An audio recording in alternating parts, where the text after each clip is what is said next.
So just the general anatomy. So this is the cornea in a cross-section. Anteriorly is the epithelium. Bowman's layer, the guttata are thin and they progressively destroy the endothelial cells. So the endothelial layer loses its function. The pump and barrier functions fail and the cornea starts to decompensate and become cloudy. It starts to scar, becomes more hydrated, loses that even network of the lamellar and collagen layers and becomes cloudy. In later stages, that edema moves anteriorly into the epithelium, leads to an irregular surface, which also leads to decreased vision, and also bullae, which can be very painful and uncomfortable for patients and lead to epithelial defects, which predisposes them to infection. So epitheliology it's difficult to pinpoint exactly how many people have Fuchs. It's very common to see guttata, but not everyone with guttata has Fuchs dystrophy. It typically shows up in patients over 60 years of age.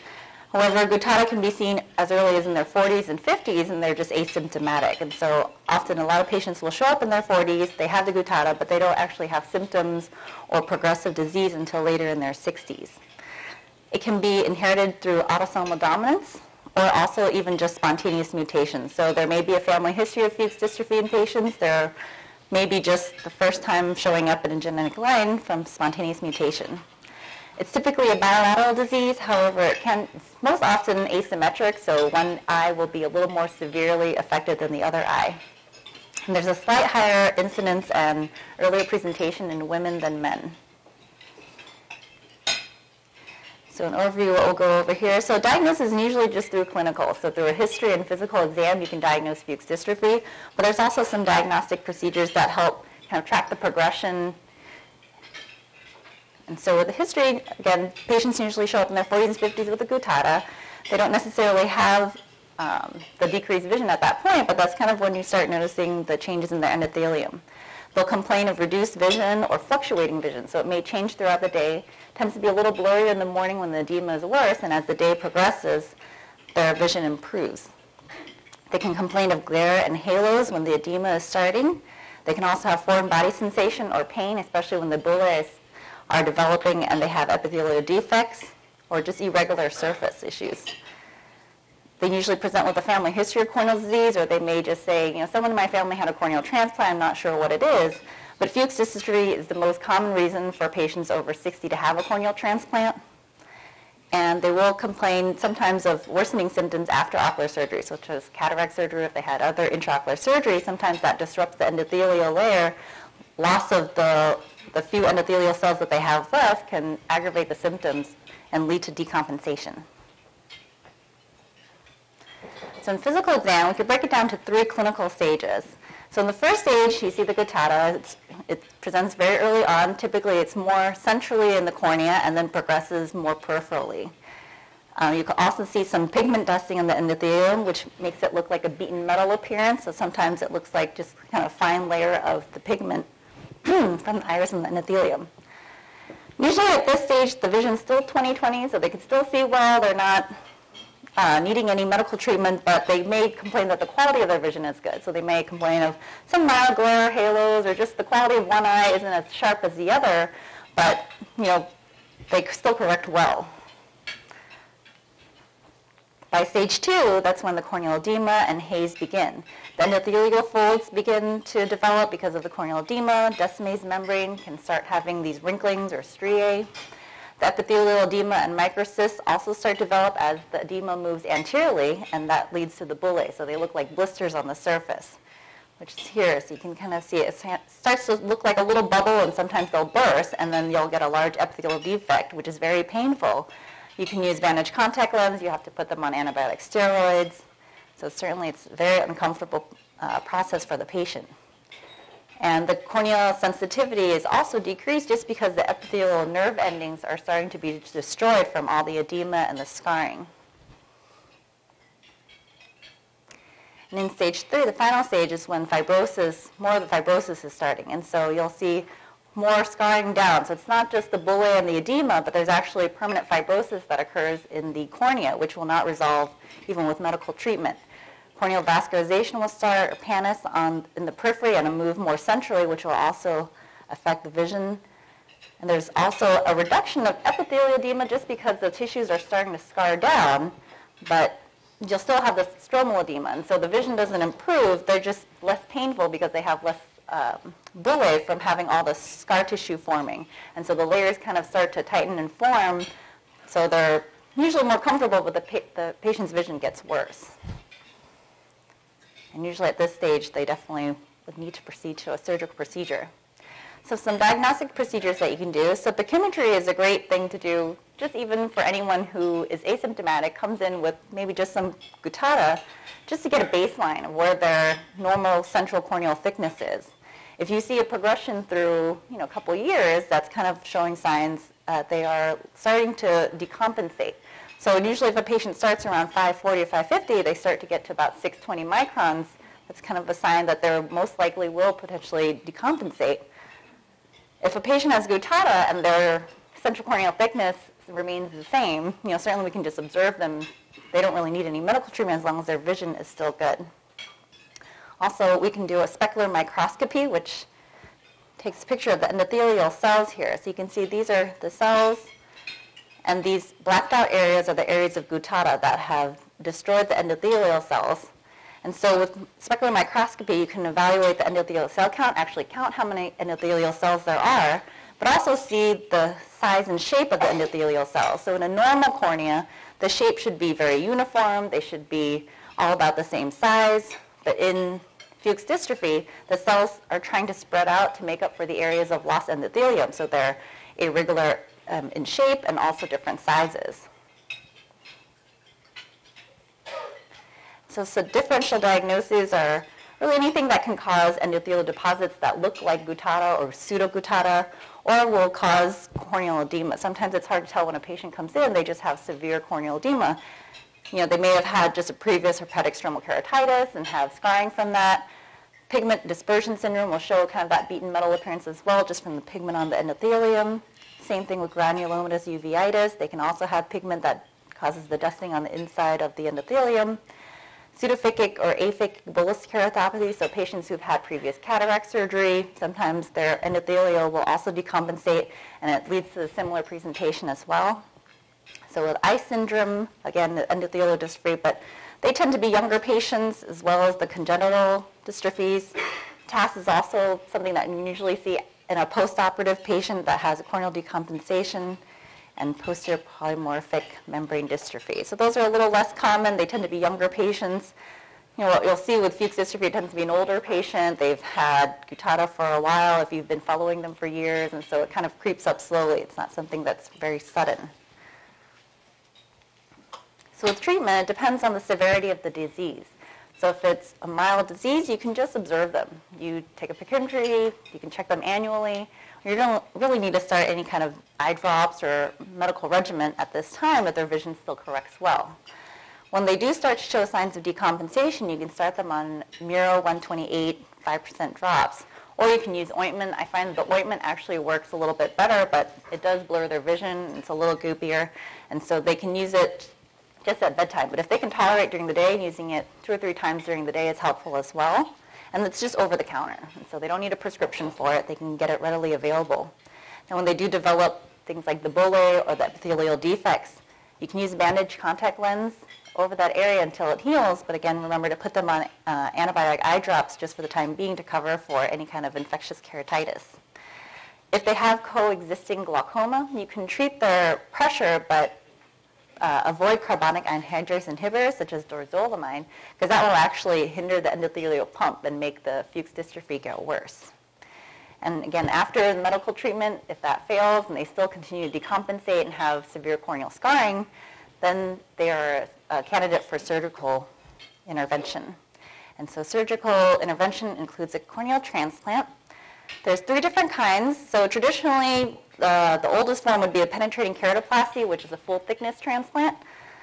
Newer surgery is the DSEK, so decimate stripping endothelial keratoplasty, which is the most common surgery for Fuchs dystrophy patients. And the newest kind is the decimase membrane endothelial dystrophy. So that one is a thinner graft, and it's not quite as widely used at this point, but I think it's gaining popularity and the technique is being perfected. So I'll kind of go over each one of these.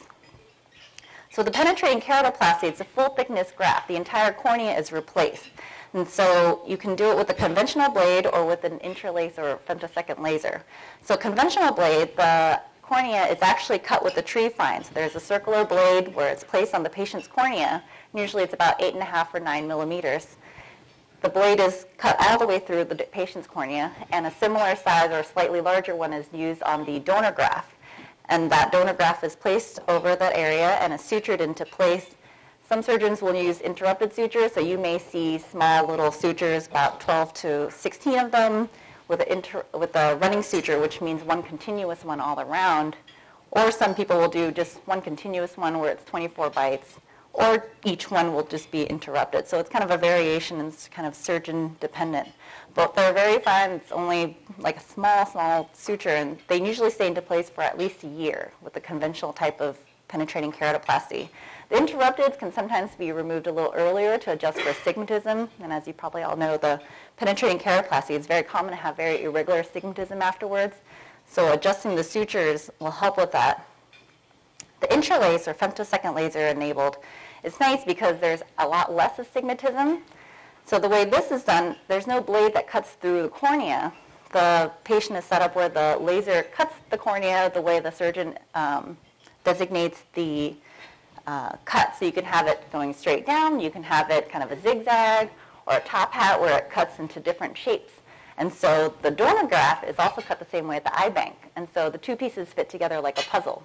So it's nice because you have a little bit more surface area, and because the pieces fit like a puzzle, you get less astigmatism, the graft sits more properly and evenly onto the patient's cornea, and you require less sutures. So instead of, say, doing 24 sutures, sometimes you can just do 16 or 18. So again, less astigmatism because there's less sutures pulling on the cornea.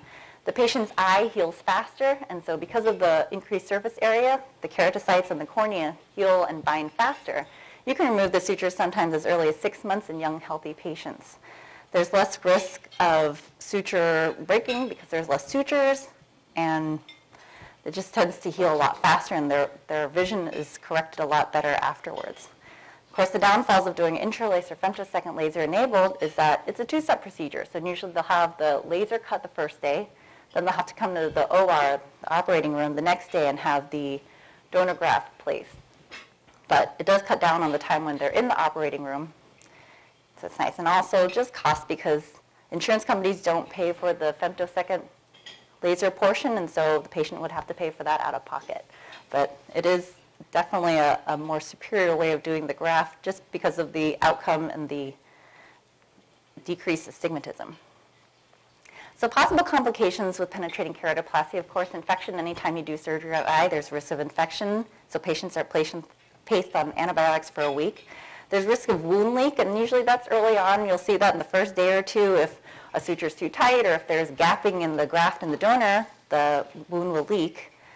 A persistent epithelial defect, so it's very common afterwards for the donor graft to actually have the epithelium slough off, but it usually heals within a week.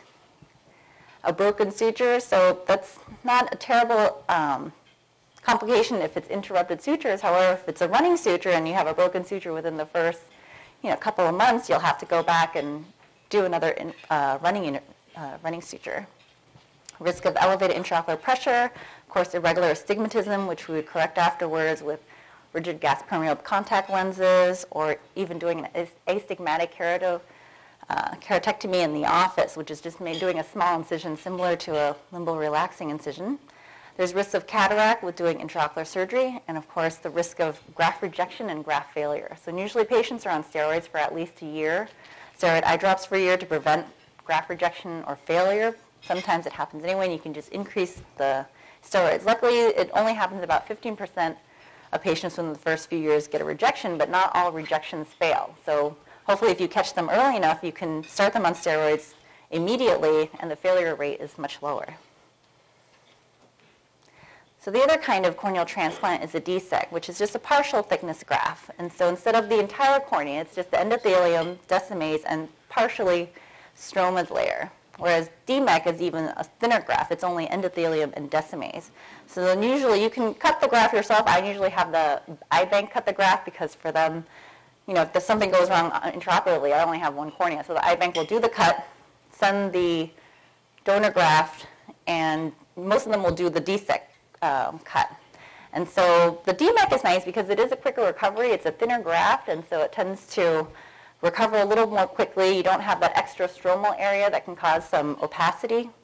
It is a little more difficult to manipulate the graft because it's thinner. It's a little bit more floppy, and because it's harder to manipulate, sometimes you can damage the graft more just by placing it or manipulating it from the container. And so because it has a higher risk of damage, the graft can dislocate a little bit more because the graft actually doesn't get sutured on the cornea. The way the surgery is done is a small, about a 5 millimeter incision is made. The patient's cornea is scored with a small instrument and removed. The donor graft is folded and placed into that small incision and unfolds. A bubble is placed underneath the graft, and that holds the graft in place. So there's no sutures that hold the graft, so it's very common to get graft dislocations. And so with that air bubble, the patient has to stay on their back for at least 2 or 3 days until the air bubble resolves. But it's great because they don't have sutures holding the graft. There's less manipulation of the graft, and so it's less risk of damaging it and causing graft failure. And the incision itself is sutured, but it's a much safer procedure for the patient because they don't have just an open cornea while you're operating. They also tend to recover more quickly, so their vision, instead of being a year before you can really take out the sutures and see what a penetrating keratoplasty outcome will look like, usually their vision improves by 3 or 4 months. So some complications similar to a penetrating keratoplasty, but some different additions. Graft dislocation, again, that's quite common at the beginning, but the graft can be relocated. So within the first few days is when the highest risks of graft dislocation can occur. So I'll see them usually post-op day 1. If the graft looks like it's slide down a little bit, or if it's starting to kind of come and hinge, you can easily just rebubble them. They can go back to the OR, or sometimes we can even just do it if we have, like at our office, we have the femtosecond laser. They could just lay flat. You just insert another air bubble, readjust the graft, and then have them lay on their back for at least half an hour, recheck them, and then check them again the next day until the graft is in the right proper position. Again, infection, of course, with any time you do surgery, a wound leak, which is less likely with a wound leak because the incision is much smaller. They can get a pupillary block. Because there's an air bubble in the anterior chamber, that air bubble can sometimes block the pupil if they don't have a peripheral iridotomy. And so usually I'll try to do a peripheral iridotomy prior to doing surgery, but sometimes the cornea is so cloudy it's difficult to do that, so we can do one intraoperatively, but sometimes they could still get a pupillary block. The easiest way to resolve that is just dilating them in the office. Once they're dilated, that pupillary block resolves, and you can just send them home on dilating drops until that air bubble resolves after a few days. Again, a risk of cataract and graft rejection and graft failure. But with DSECs and DMECs, because the graft is only certain layers of the cornea, they have a much less risk of graft rejection and failure, which is great. So post-operative care, of course, all the patients are on steroids and antibiotic drops. The steroids, they stay on for at least a year. With the DSEC and the DMEC, because it's not a full thickness, they can usually get weaned off steroids more quickly. And then with the antibiotic drops, it's really just for the first week. After the surgery, a few months post-operatively, that's when we worry about correcting the refractive error. So with DSECs, you can correct them after 3 or 4 months because by that time you'll kind of see what the endpoint is. With penetrating keratoplasty, it's really after a year, once they have their sutures removed or adjusted, that we'll see kind of where the refractive error remains. And so first we can try glasses, contact lenses. I usually prefer rigid gas permeable lenses for the penetrating keratoplasties. They tend to cause less graft inflammation than just soft contact lenses. Again, we can do an astigmatic keratotomy in the office, which is just a small incision within the penetrating keratoplasty graft. You can do a PRK to correct their vision, or cataract removal if a cataract develops, or if necessary, a repeat corneal transplant. Sometimes a transplant is successful, but they have such high irregular stigmatism that they will eventually need just another corneal transplant to correct for that, but that's pretty rare. And so the prognosis depends on the severity of the disease, it depends on the graft quality, and depends on patient's age. So actually younger patients tend to have more graft failures. They're young, their immune system is still strong, and so they can reject the graft a little more commonly than elderly patients who don't have much of an immune response. Most common cause of graft failure is just allograft rejection, so the body is just recognizing that it's a foreign body in the eye and it causes inflammation and rejection against it. And the graft quality, luckily in this country, grafts are readily available, so you can get one, even emergently if you need to, but with elective surgery, you can order one 2 or 3 weeks ahead of time. Then eye bank will usually send 4 or 5 choices, and so you have a lot to choose from, and so you can choose how old the patient is, what they passed away from, the endothelial cell count, and luckily it doesn't have to be matched with blood typing or HLA matching. So really any patient can take any kind of donor cornea. It's avascular.